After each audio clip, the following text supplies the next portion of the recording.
Yeah, they expect to receive the stuff by 10 to 15 minutes. Hi everyone, welcome back to another episode of the Impulso podcast. Today we are joined by our insights team, Teng Yan and Wei Han. It's Teng Yan's first time on our podcast, but it definitely won't be her last. Yes, that's why I'm a bit nervous. Okay, so how long do you guys expect to normally get your deliveries? I feel like if you're talking about e-commerce, right, for Singapore deliveries, I think the fastest I can get it within like a day now. Really, last time I ordered on Shopee maybe 2 weeks ago, and then it was supposed to deliver by 2 to 3 days, and then I wait for like 5 days and receive a two box voucher instead. It's actually quite common to have it delivered within Singapore, and then it only comes like within after a week or so. But over lunch that day, we were talking about how people in other countries like China or even India, they're expecting to get their deliveries in a much faster time, and we're talking about like minutes. Yeah, they expect to receive the stuff by 10 to 15 minutes. 10 to 15 minutes. Yes, that's very short. So that wouldn't be called e-commerce anymore, right? It would be quick commerce. Yeah, very quick. And you guys were telling me something about near field commerce. What's near field commerce? So near field basically is anything that you can get it within minutes. Most of the time it's like under an hour for the case of China. Then I think maybe 30 minutes. Yeah, 30. Hours to more. Yeah, 30 to an hour. Yeah. But that's how you can see as near field e-commerce. But essentially near field e-commerce, quick commerce, or even insta shopping are just a lot of different terms that people use to coin this fast delivery of these kinds of goods. We talk about 15 minutes, but then when you think about the process, it's I'm the person that's ordering, so I'll send an order, and then the rider has to collect my order and then has to send it back to me. What happens behind every process, and is 15 or even 30 minutes even really possible?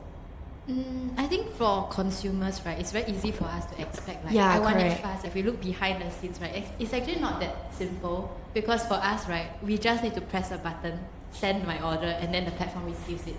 Then afterwards, what happens is the platform will then send out this order to two parties. So namely the riders as well as like the merchants or the stores that are handling the packing of the orders. So these are the two main people that would be processing your orders, and obviously when you have two parties involved, right, then there's going to be a lot of different operations, a lot of complications behind it. So if we look at stores, you have two main models as well. You have your dark stores, which are basically most of the times not being public facing. They are like mini warehouses. And you also have the physical retail shops where you still have customers going into the stores and buying things. So these two stores would have very different operations. Again, once a store gets an order, right, then they will have to have people to help them to, number one, pick the order, and then afterwards you have people then have to pack the order, and then you have someone to have to put it at a place where the riders can collect it. We have been to a couple of dark stores ourselves, and Teng Yan actually has seen quite a few herself because during our past immersions. So I think she has a lot of like idea of what exactly goes on in the dark store and what are the complications behind it. Speaking about dark stores, right, I know that in China there are about 300 meters square, and then it's 10,000 SKUs. So it is very packed and it's a very small place. Do you actually see when you went to China like people packing the orders? I think we went to one dark store which is called Ding Dong Mai Kai. The dark store is quite big, and there are different sections like fish, seafood, maybe fish. Is it live fish? Yes, live fish, and they're all put in the water tank. So for this, I remember it's the rider itself to pick the fish, to get the fish from the water, and then put it on to weight it, and then to pack it. Yes, but for others like veggies, flowers, or some groceries, necessity, there are specific staff to pack all this. Yes. So live fish is riders picking the live fish, but then for others is packers packing it. I think so. So then this is also another operation like thing that they have to think about, right? How do they place the goods so as to optimize the timing? Because to riders it's all about timing, and I mean if we're talking about receiving the order in 15 minutes, everything has to be very, very efficient every step of the way. Yeah, and also in terms of packaging, there are different package for different categories, like ice cream, right? And then you need to keep it solid, cannot make it melt. And the fish we just mentioned, it's not just use a plastic bag to hold it and then put the water inside. There is a special box for fish only. I was watching, Changan recommended us to watch a movie called Upstream. It's basically a movie about a white collar guy in China. He was a programmer, but then he got fired, and then he went on to become a rider, a delivery rider. So then the show shows a lot about what are the problems that these riders face. So one of these problems that he faced was actually like when he went to the dark store, it's very, very confusing. So there are a lot of orders. Yes. Like you went to a flower shop on Mother's Day, right? Yes. So then I assume that there will have to be a lot of orders. So the riders also. Yeah. So that is also a problem. Yeah, but the flower store is very like industrialized. Like they separate, just like the whole production line. They separate into different process. There's a few people that like they are packing, and then a few people picking the flowers. Yes. And one people is just in charge of a few types of flowers, but not all the flowers. So the whole process is very structured. Yes. So everything has to be very efficient, right? Yeah. So then that's the problem for dark stores. Everything has to be very efficient. One person has to do this, one person has to do this, and then the rider come and picks the order and just leaves. Yes. But what about physical stores? I think if you look at physical stores, I mean, we are all customers ourselves. So when you go to a physical store, you expect, like, let's say the store attendant to be able to help you with all your, if you can't find something, you hope that someone would help you with that. Now imagine that this store attendant now also has to pack for an order coming from the online site. So then it becomes the question like, do I pick it out from right where the customers are, so from the display shelves, or do I need to go back to take it directly from the inventory or whatsoever? So these are things that you have to iron out before you can even allow for quick commerce to open. And then there's a second concern, is that where do the riders come in from? Yes. Do they come in from the front door where they will have to face all the customers and add, like, let's say if people are lining up, then there will be a certain disruption? Or do they have, or does the store have an additional like back door or a separate section where riders can just simply go there, pick up the order and leave? Yeah, exactly. In the show, the main character, he went to a mall and then he was supposed to collect something, but then the security guard told him that, you cannot enter through this entrance because like they have a special entrance for riders. I don't know if it's for crowd control or maybe it's for like the image of the mall, but then that obviously adds extra time, and if the rider is not familiar, then it's even more time, right? So after the rider picks up an order, then there's a lot of things that the rider, him or herself, would have to consider. So firstly is, where is the fastest route for me so that I can get to the customer as soon as possible? And a lot of times, sometimes the GPS mapping system might not even be the best. Yes. So riders themselves picking up an order, they have to be very knowledgeable about the area that they're in. They need to know where the shortcuts are or where there are road closures today. So that's the first thing, right? The next thing you're concerned of is like, how do I do it safely, right? I don't want to get myself injured. I don't want to knock into somewhere and maybe, let's say, even damage the goods. Yeah. And then when I meet the customers, I still have to put on a smile and say, hi miss, hi mister, here's your goods, and then you smile. Because a lot of them, I think, if I'm not wrong, right, my perception of how a lot of these riders is that they cannot have a bad review on their performance. If not, they are marked down, and then it will affect how much their pay as well. Do you know how much they're affected, like their pay? In 2024, they will be deducted if they deliver overtime.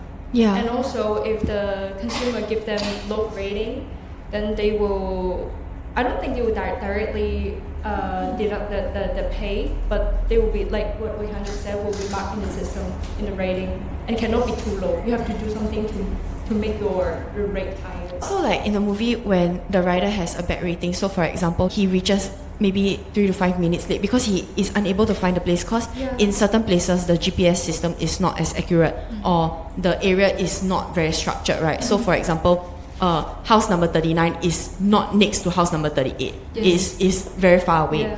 So what happened to him was there was a bad rating which pushes down the overall team's rating, and then when they leave a bad review, his pay actually gets deducted.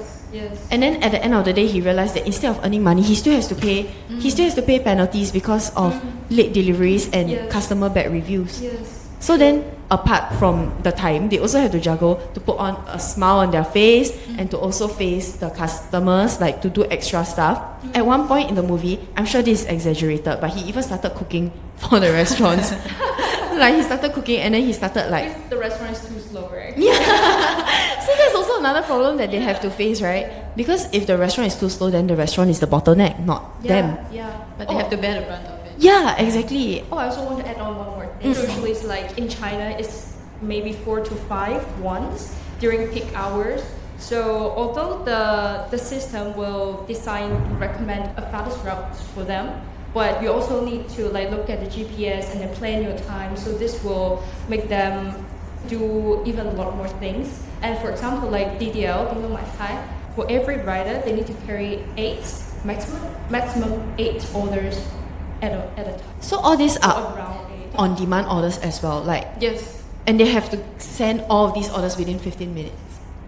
I think they aspire to send it within like 30 minutes, but in actual fact, it's probably more than that. Because when you have more orders, you have to go to, let's say, the same store, wait for the same store attendant to pack like 8 orders, and then you have to send that 8 orders. For DDL, right, I know that their goal is 29 minutes for quick commerce, but then their actual service is around 34 minutes. So the logic behind their riders carrying more stuff is that, of course, you save on the cost because the riders don't have to keep traveling. When they take like 8 orders, it's all from the same like physical store or the dark store. Then they head out to 8 different people, 8 different consumers. I think it really depends on how the platform helps to match the riders to the orders as well. So if you want to have it fast, sometimes or most of the times, for so many orders, the rider is often already near or at the location. So it's the rider just going to one place, pick up everything, and then dispatch the orders. And if I'm not wrong, most of these platforms would make sure that the orders are relatively in close proximity to each other, such that it makes it physically possible for the riders to deliver the let's say the 8 orders to all their consumers within the set period of time. So there's a lot of optimization in terms of the back end that most of us consumers don't really see. Yeah. So for all this, we are talking about like 30 minutes and things like that. But just now Tang Yan mentioned that people in India actually expect it within 15 minutes. Yesterday, Jangan said this would be possible, but only feasible within like very, very small and close cities. And also when the riders are already near the physical stores, or riders are already at the physical stores or the dark stores. So is that like another model? Like riders have to be at the dark store where they receive the order, then they send it out? Yeah, I think the setup for 15 minutes delivery and the setup for 30 minutes delivery is totally different.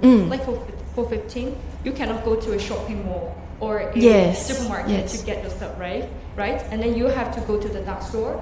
And usually the dark store will be, the intensity in the city will be higher. So to minimize... They are more dense in the city. Yeah, to reduce the distance. And also you just mentioned the rider need to stay in the store to reduce the time they travel to the dark stores. So I think these things need to take into consideration when you are designing for it, like very short, 15-minute delivery system. The setup for this 15 minutes and 30 minutes would be very different also. So the riders, after they deliver it, then they'll just go back to the dark store and wait for orders? I think that would be the best case. But then for these kinds of cases, the consumers also have to be different, because then it will mean that they constantly have to receive orders, right? You mean constantly have to place orders? Yeah, as in like, there has to be a large enough population such that orders are constantly coming in, so that the riders are not just waiting there. For this whole thing to work, there actually has to be enough volume as well, right? And enough like supplier of riders. So for example, in Singapore, I think our problem is that we don't have enough riders, but we have more orders.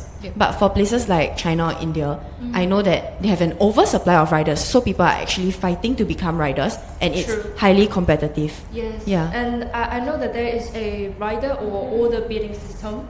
It's not totally platform dispatching orders. The riders, you need to grab the order, you need to beat the order. So it's called 抢单, right? Yes, yeah. yes. And I remember when I was in the DDL dark store, there is a panel, there's a screen that recording all the riders. So you can see there's one column is how many riders are there in the store waiting for collecting orders, and then there's another column is how many riders are sending out delivery. So I also know when there is peak hours, and then DDL need more riders, they will call back the part-time riders to join them. So this is not something that is possible in Singapore because like we both know, right, there is a shortage on supply of riders in Singapore. Maybe you need to gamify it so that people are willing to join. I heard that, if I'm not wrong, they actually have a board to say, who is the top rider.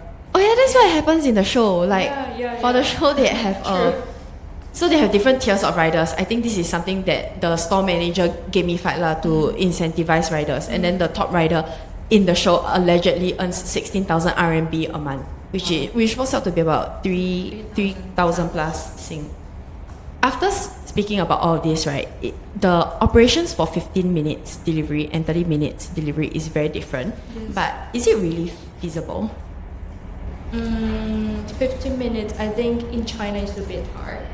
Because like platform need to lower the cost, and then usually we dispatch more than 2-3 orders a time, and so I think 15 minutes for consumers cannot get it. But for India, I think they're trying to do that. So ultimately we go back to the 多快好省 when we talk about e-commerce and quick commerce. 15 minutes or 30 minutes is about the 快, right? Yes. But I know some platforms choose to focus on the 多好省 instead. Yes. So I remember there's someone saying that, there's an expert saying that he will buy everything on Taobao except diapers because he trusts the product quality of JD. Yes. Wow, that's very interesting.